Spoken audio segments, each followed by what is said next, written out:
යටියන්තොට ශ්‍රී නන්දාරාම විහාරස්ථානයේ ශ්‍රී ධම්මජෝති දහම් පාසලේ ආරම්භ වුණු සදහම් සුවඳ මාධ්‍යකයට වසර 20ක් සම්පූර්ණ වෙනවා.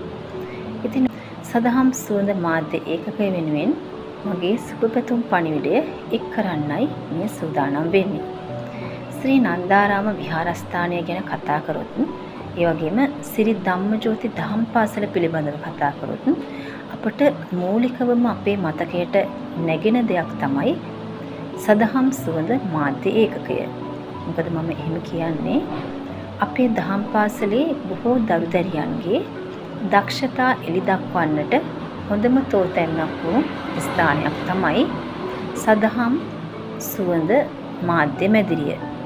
අපිට මතකයි අපි පුංචි කාලේ ඒ කියන්නේ සදහම් සුවඳ මාධ්‍ය ඒකකය ආරම්භ වුණ මුල් අවදියේ හිටපු මුල්ම සමාජිකාව විදිහට අපි අපේ ජීවිතවලට ලොකු පන්නරයක් ලබාගත්ත සදහම් සුවඳ මාධ්‍ය ඒකකය හරහා.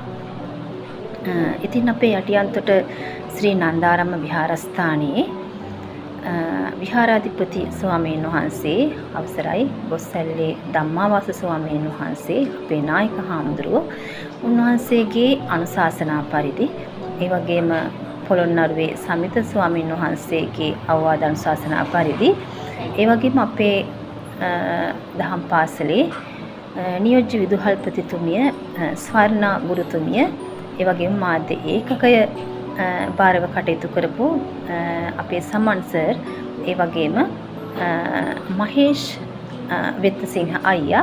එතකොට මේගොල්ලන්ගේ ලොකු කැපකිරීමකින්, ලොකු අදිෂ්ඨානයකින් තමයි මේ සදහම් සුවඳ මාධ්‍ය ඒකකය ආරම්භ කළේ මීට වසර 20කට ප්‍රථමයෙන්. ඉතින් මෙතෙක්කා ගමන් මඟ පිළිබඳව ආපසු හැරි බලද්දී ලොකු සතුටක් හිතට දැනෙනවා.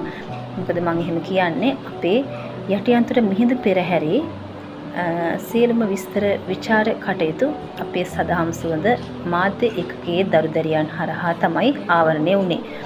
ඒ වගේම අපේ නන්දාරාම විහාරස්ථානයේ ශ්‍රී ධම්මජෝති දහම් පාසලේ පැවැත්වෙන සියලුම උත්සව අවස්ථාවලදී අපේ දරුදැරියන්ගේ හැකියාවන් සියලුම දෙනාට පෙන්වන්න අවස්ථාව මාධ්‍ය ඒකකයේ හරහා ලැබුණා.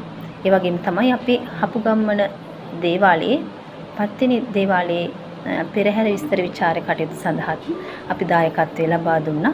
ඒ වගේ බොහෝ සංදිස්ථාන තිබෙනවා අපිට අපේ සදහම් සුවඳ මාධ්‍ය ඒකකයේ හරහා අපේ දක්ෂතාවන් එළියට දක්වන්න අවස්ථාව ලැබුණා. ඉතින් මගේ ජීවිතයේ ඉදිරි ගමනට බොහෝ සෙයින්ම ශක්තියක් සැපයූ සදහම් සුවඳ මාධ්‍ය ඒකකයට තවත් බොහෝ කාලයක් අපේ දරුදැරියන්ගේ දක්ෂතා එළි දක්වන්නට තෝතැන්න සකසමින් තව බොහෝ කාලයක් හොඳින් ඉදිරියටම ගමන් කරන්නට දරුදැරියන්ට ශක්තියක් වෙන්නට අවශ්‍ය ධෛර්යය ලැබේවා කියලා ප්‍රාර්ථනා කරනවා. ත්වන් සරණයි.